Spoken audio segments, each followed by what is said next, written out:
without any doubt, one of the most unique endeavors I've ever come across is being conducted by two gentlemen. And back with us tonight is Clif. Hi. George Ure is not with us, but the two of them together are the co-maestros of halfpasthuman.com. It's a remarkable adventure in future viewing, as it were. They have come up with a way.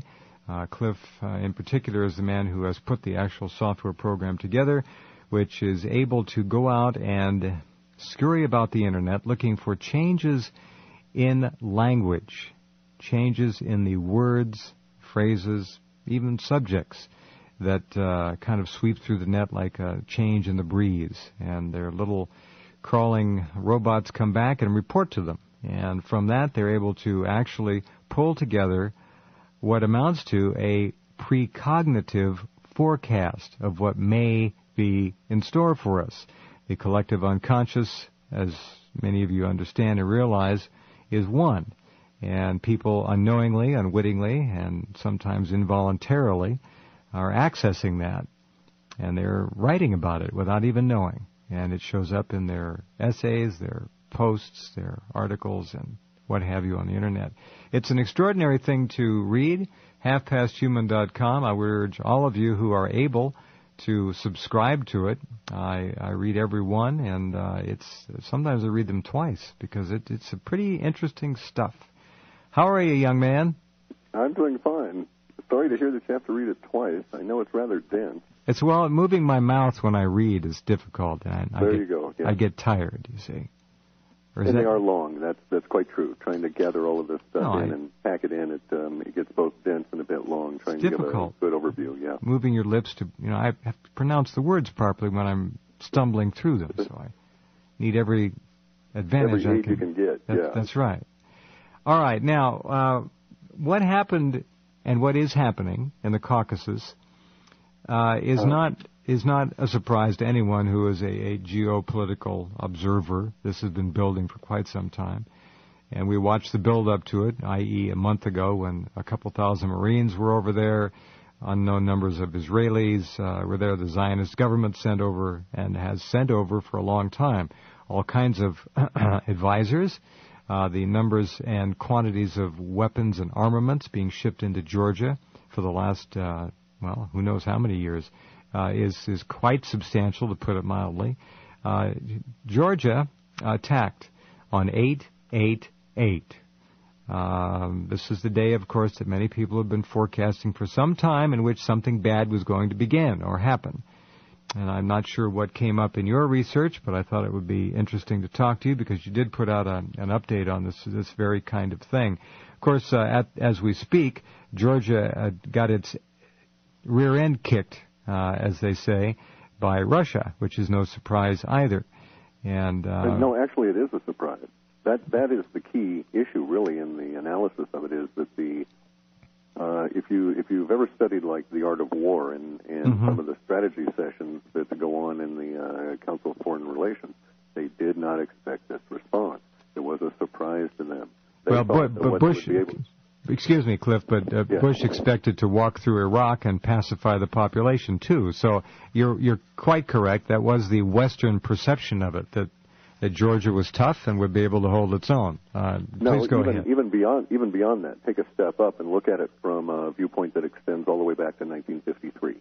In 1953, a small company called the Anglo-Iranian Oil Company paid $1 million to the CIA to overthrow the Republic of Iran, the legitimately elected democratic republic, and replace it with a monarchy, which we knew as the Shah. Correct. Got rid of Mossadegh, yeah. Right. That goal at that time was to run a pipeline all the way up through and join it to another pipeline coming down from the Caspian area and run it through Turkey and provide Israel with oil. And they're still working on that plan. This is all about pipelines, folks. Yeah. And the pipeline issues are still part and parcel of this whole thing. But truly what they were after was, in my opinion, just from an analysis of it, was that they expected Russia to respond as though it was a border skirmish.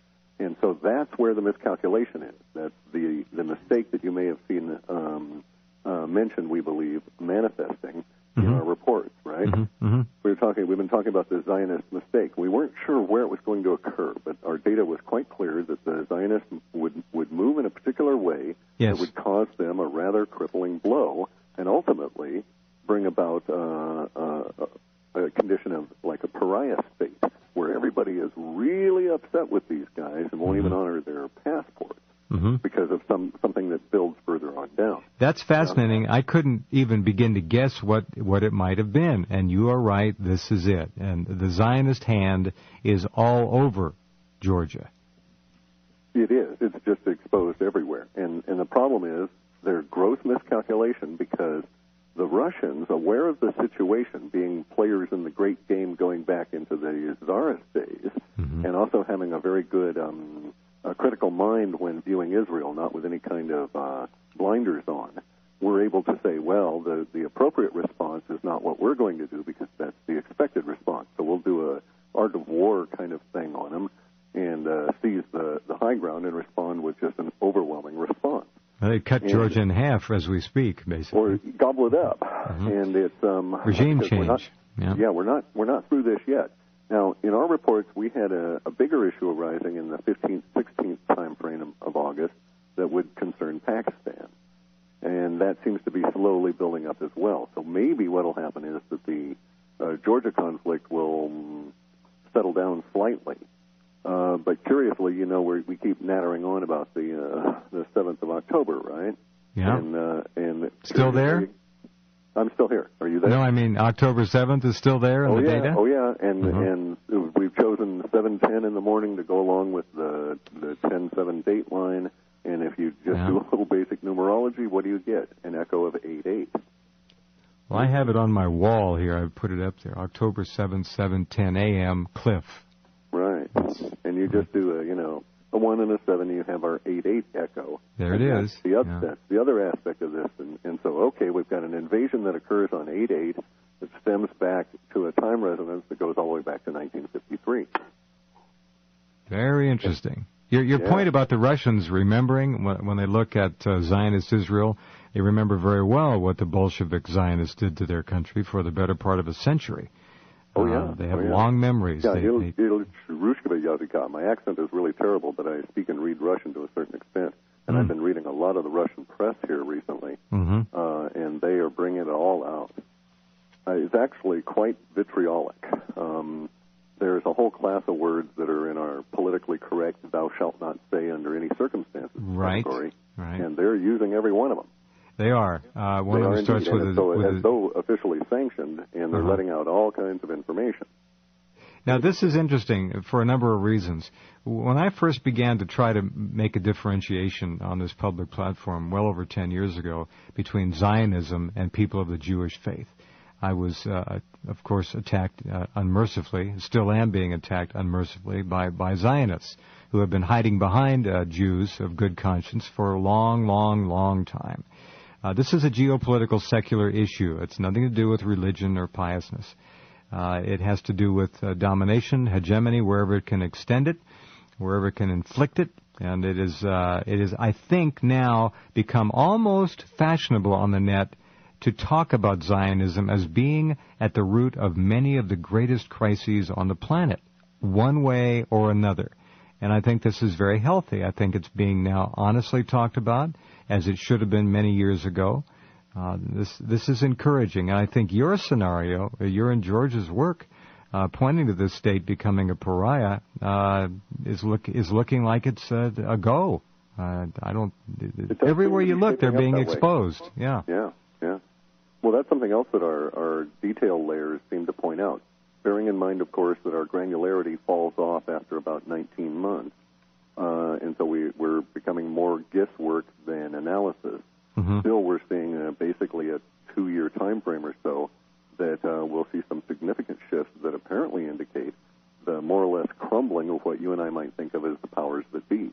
This would be the Council of 300, the Triumvirate, the 3,000 families, the Illuminati, however you want to characterize it. Well, the London banking family cartel, and Rothschilds and so forth. Right.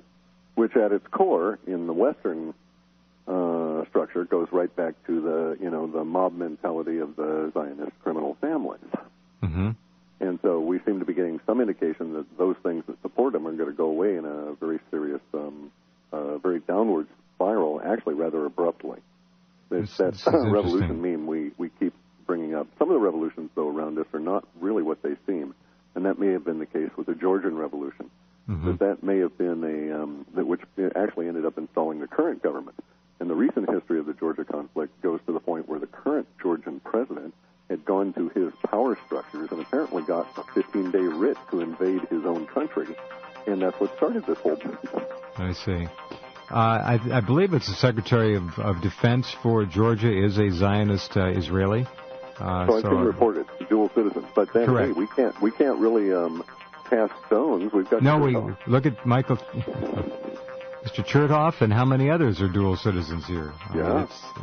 So I think you folks get the idea. The octopus has many tentacles, and the octopus is now being drawn into the light, and more people are seeing it for what it really is.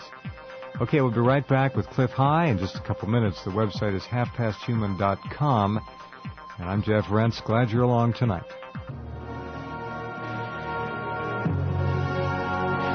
Okay, back with Clif High, talking about his work at halfpasthuman.com with George Ure and what we see. So you're willing to go out around, you figure 19 months is about it, then things start to... Then we get into an issue of the relative strength of the numbers we've assigned. Right. We did this in an arbitrary fashion, and there's thousands upon thousands of words, and we have to translate into different languages and so on. Sure. So our longer-term variables are good up to a certain point, and thereafter I just don't trust them. So none of our forecasts extend much beyond that. We do get a larger, broader, more vague picture, but probably it has to be categorized as a possibility rather than a probability. A possibility with perhaps some level of small probabilities within it. So we get a view that says, for instance, that funding sources are going to start drying up for the powers that be. And beyond that, I mean, it's at that vague level that we're getting that kind of information. Funding sources, they don't have, they're out of bullets, Cliff. They don't have any more funds. All they can do is make it. It's money that never existed, doesn't exist, and never will exist. Okay, but we also have to look at we look at things in a slightly different viewpoint in terms of economic and so on, because we're looking at archetypes, right? Mm-hmm. And so our archetypes that are really related to the economic are under a subcategory of a context that ultimately goes all the way up to another context that we have labeled as